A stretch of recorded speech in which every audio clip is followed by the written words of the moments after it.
Picture this. SeaWorld, Orlando. Families watching orcas through glass windows.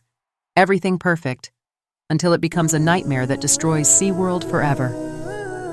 Dawn Brancho dreamed of working with whales since childhood. She became SeaWorld's star trainer, the smiling face of their campaigns. But deadly risks lurked behind the spectacle. The story starts with Tillicum, a 2-year-old orca torn from his family in Iceland in 1983, imprisoned in tiny tanks, first in Iceland, then at Sealand in Canada, where psychological torture began. At Sealand, Tillicum lived with 2 aggressive females in a pathetically small tank. The constant attacks and isolation pushed him over the edge.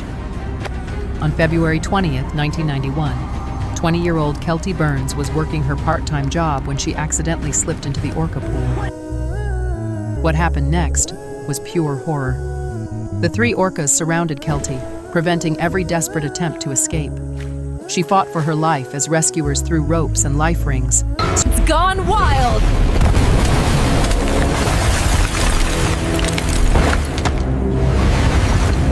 Screaming commands at the whales, but they completely ignored everything, playing a deadly game with the terrified student. Witnesses described it as the most helpless feeling imaginable, watching someone drown while being unable to save them. Kelty became Tillicum's first victim. After Sealand closed from public pressure, SeaWorld bought Tillicum in 1992. Despite strict safety protocols, he became their breeding king, but the psychological damage was permanent. In July 1999, 27-year-old Daniel Dukes somehow managed to sneak into SeaWorld after closing hours. The next morning, staff made a chilling discovery. Daniel's lifeless body floating on Tillicum's back. The whale was swimming calmly, as if nothing had happened. No security cameras captured what occurred that night, leaving everyone to wonder, did Daniel jump in voluntarily, or did something else happen? Either way, Tillicum had claimed his second victim. Dawn knew these stories. 16 years of experience taught her these weren't cuddly performers, but 6-ton predators carrying decades of trauma. She followed every protocol religiously. February 24th, 2010, started like any normal day. Dawn was finishing a Dine with Shamu session, doing routine reinforcement training with Tillicum. Restaurant patrons watched through floor-to-ceiling windows as she knelt by the pool's edge, rewarding him with fish. Everything seemed perfectly under control. Then, in a split second, everything changed.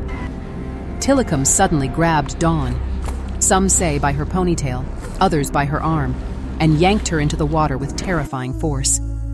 The peaceful restaurant erupted into chaos. Children screamed, tourists cried, some pulled out phones to record the unthinkable. Alarms blared throughout the park as trainers sprinted to the scene with ropes, nets, and emergency equipment. But Tillicum had entered some kind of primal state. He swam in wide circles with Dawn, refusing to let go, diving deep whenever rescuers got close. For nearly 40 agonizing minutes, the experienced trainer was held underwater by the massive animal. Tunnel's breaking! Restaurant guests pressed against the glass in absolute horror, watching this nightmare unfold in real time. Parents covered their children's eyes while others stood frozen in shock. The rescue attempts grew more desperate. They tried lowering platforms, using long poles, everything imaginable.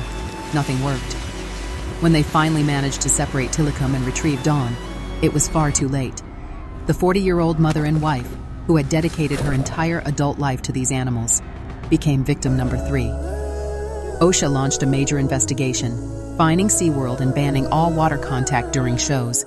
The company's stock price crashed as the world questioned everything they thought they knew about orca entertainment. And in 2013, the documentary Blackfish... It's following me!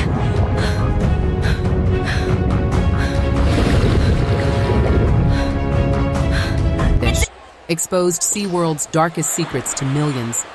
Public outrage exploded across social media. Major sponsors pulled out.